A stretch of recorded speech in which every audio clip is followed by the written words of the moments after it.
Welcome to Grammar Grade 10. I'm glad you're here. This is Unit 1, Lesson 4, and today we're going deeper into pronouns, those small words that stand in for nouns. We'll meet four kinds. Interrogative pronouns ask questions. Relative pronouns tie clauses to nouns. Demonstrative pronouns point things out. And indefinite pronouns name people and things in a general way. 4 jobs, 1 part of speech. Let's get started. Let's start with the interrogative pronoun. An interrogative pronoun forms a question. There are 5 main ones to know: who, whom, whose, which, and what. Look at this sentence. Who painted this mural on the wall? The word who is standing in for a person we don't yet know, the very answer the question is reaching for. That's the whole idea. An interrogative pronoun holds the place of the answer you're after until someone supplies it. Next comes the relative pronoun. A relative pronoun begins a special subject and verb word group called a subordinate clause, and it relates that clause back to a noun.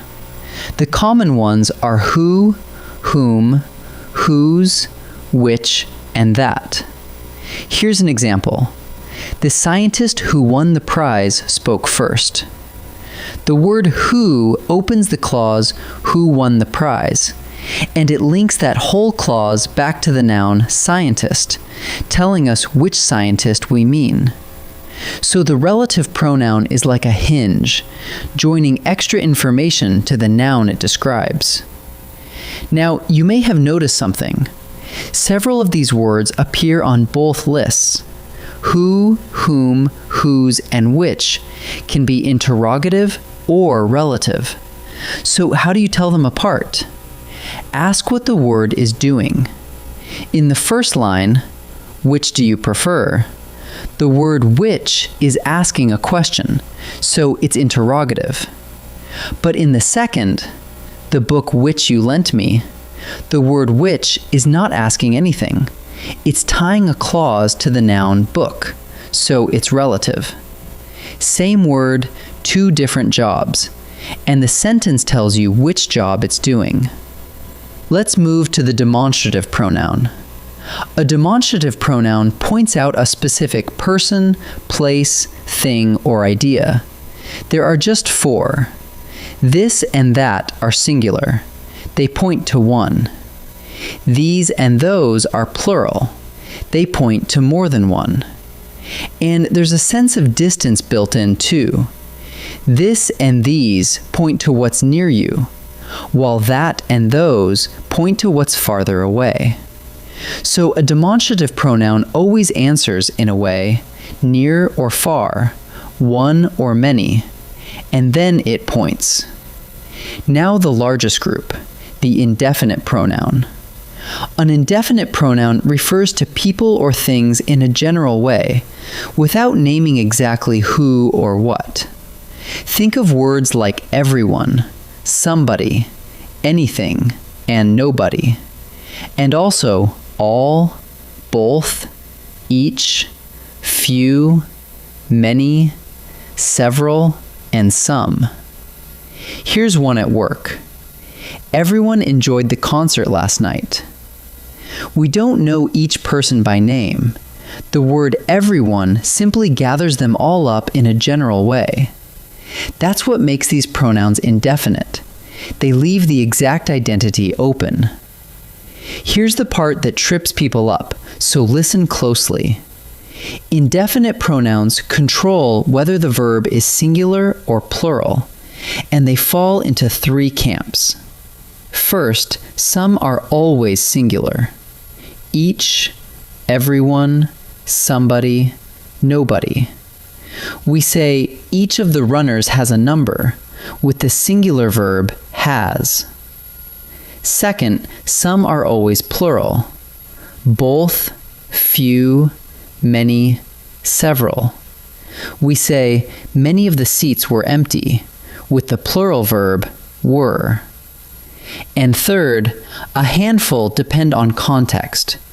Words like some, all, none, and any. These can be singular or plural depending on what they point to. Getting the verb to agree with the pronoun is the whole game. Let's boil it down into a quick check you can run on any pronoun. Step 1. Is it asking a question? Then it's interrogative. Step 2. Is it tying a clause to a noun? Then it's relative. Step 3. Is it pointing something out? This, that, these, those? Then it's demonstrative. And step 4. Does it name people or things in a general way? Then it's indefinite. And your last move is to check the verb, because agreement is where these pronouns get tested. Name the job, then make it agree. Ready to try a few together? In this first set, I'll show you a sentence with one pronoun highlighted, and you decide which kind it is. Pause the video and try each on your own before I reveal the answer. Whose is this umbrella by the door? The word whose is asking a question. It wants to know who the owner is. So this one is interrogative. The bridge that spans the river is old. Hear the word that isn't asking anything. It begins the clause that spans the river and ties it back to the noun bridge.